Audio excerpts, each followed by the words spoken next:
The story of St Bernadette of Lourdes, as told by John Hartley. As far as Lourdes is concerned, I'm an old stager. I've been there many times, possibly something like 40 times. Indeed, I was fortunate enough to meet my wife there on one of the early occasions. But I've often thought on the many visits that I've been to Lourdes that there's never any time for the young people who are so busy helping the sick down at the grotto, in the hospitals, in the hotels, to learn about the story of Lourdes, more particularly to learn about Bernadette.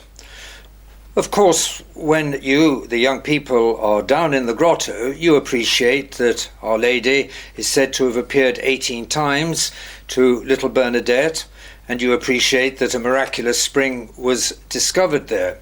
But what do you know about Bernadette, and how much do you appreciate that the whole story of Lourdes depends on the words of that little 14-year-old French girl all those many years ago? So in order for you to get a better idea of the real story of Lourdes, what I call the story of Bernadette, I'm going to take you on an imaginary tour round some of the old parts of Lourdes, what I call the old quarter, where Bernadette grew up and where she lived.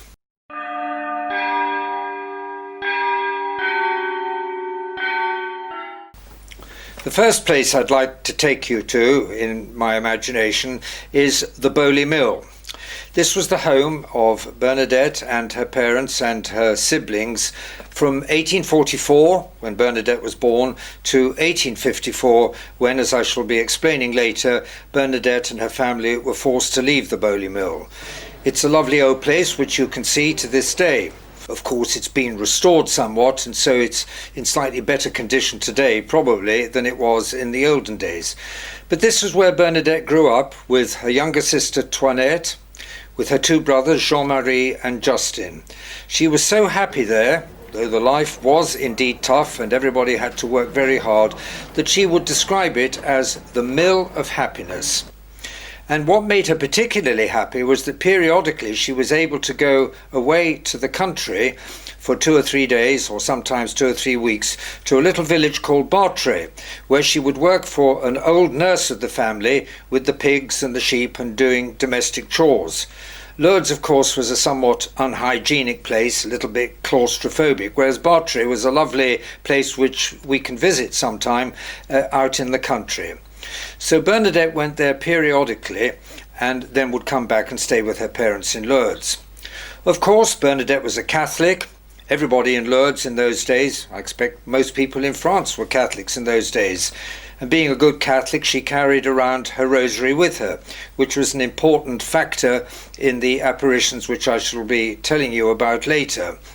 As for Lourdes, well, Lourdes was a fortress town and the people there were proud of that fact. The population in those days was about 4,000. But the people of Lourdes were very jealous of places like Argelès and Cotteret, which were nearby spa towns, which enjoyed far greater popularity. And Lourdes always felt that one day it would like too to be a spa town. Curiously enough, and in a strange way, that's exactly what it became.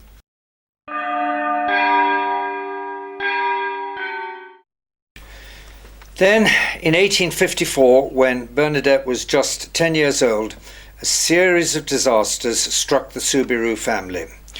The first disaster was that Monsieur Soubirous, François, lost an eye when cutting one of the millstones down in the mill.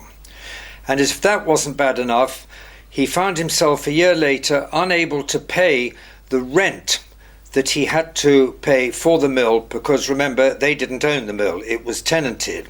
And the reason he couldn't pay the rent was because he was far too easygoing with his clients who owed him money for the wheat which he was providing. As a result of that, the whole family had to up sticks, leave the Bowley Mill and go to a cheaper mill where the rent was lower. So far, so bad. But the next year, cholera struck Lourdes. Many people died. Bernadette got it and very nearly died. And as a consequence of that cholera, Bernadette suffered badly from asthma for the rest of her days. The next year, further disaster struck when a famine came into Lourdes. The wheat crop had failed. so you can imagine what it is for a miller when the wheat crop's failing. And as a result of that, they had to leave the second mill that they were living in, and now poor Monsieur Soubirous and his wife had to do day labouring jobs. Francois became a day labourer, and Louise, his wife, became a washerwoman. The family couldn't pay any rent anywhere. They were bankrupt, they were destitute, and they were desperate to find somewhere to live. And the next thing I'm going to tell you about is the place that was found for them, called the CACHOT.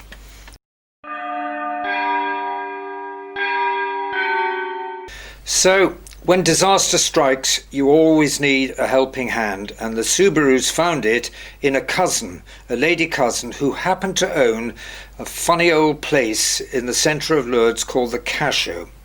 The CACHOT was an old prison. It was disused, it hadn't been used for 30 years. It was a single room place where presumably in the olden days people were sent to prison. And to the CACHOT went the entire family. If I could be there with you today in the CACHOT, and it's much the same today as it was in the time of Lourdes, you would wonder how it was possible for a family of 6 people to live in such a miserable place. It's dank, it's dark, it's squalid, it's dismal, the sanitary arrangements must have been dreadful, and to make things worse there was a piggery just outside which would have caused the most appalling stench. What was there inside? Just one little basin, one little fireplace, a few benches to sit on, and one bed for 6 people. Mother, father, Bernadette, her sister Toinette, Jean-Marie and Justin. All 6 of them slept in the one bed.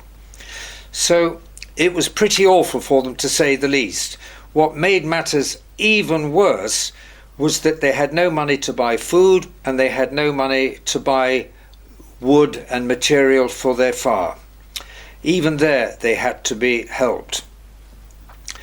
A disaster struck when Francois Soubirous was arrested by the local gendarmerie and sent to the town prison for stealing food from a nearby grocery. In fact, he hadn't stolen anything, but it took them 8 days to establish that Francois was innocent. And to show you what the food problem was for the family, on one occasion little Bernadette was found in the parish church eating candle wax to assuage her hunger. So the situation was utterly desperate, and in the end it was decided that the only way to mitigate the family's problem was to send Bernadette away to BARTRÈS, which we know she loved so much, so that there would be at least one less mouth to feed in the CACHOT. So off Bernadette went to BARTRÈS at the end of 1857, and I will now go on to tell you what happened when she returned a few months later from BARTRÈS.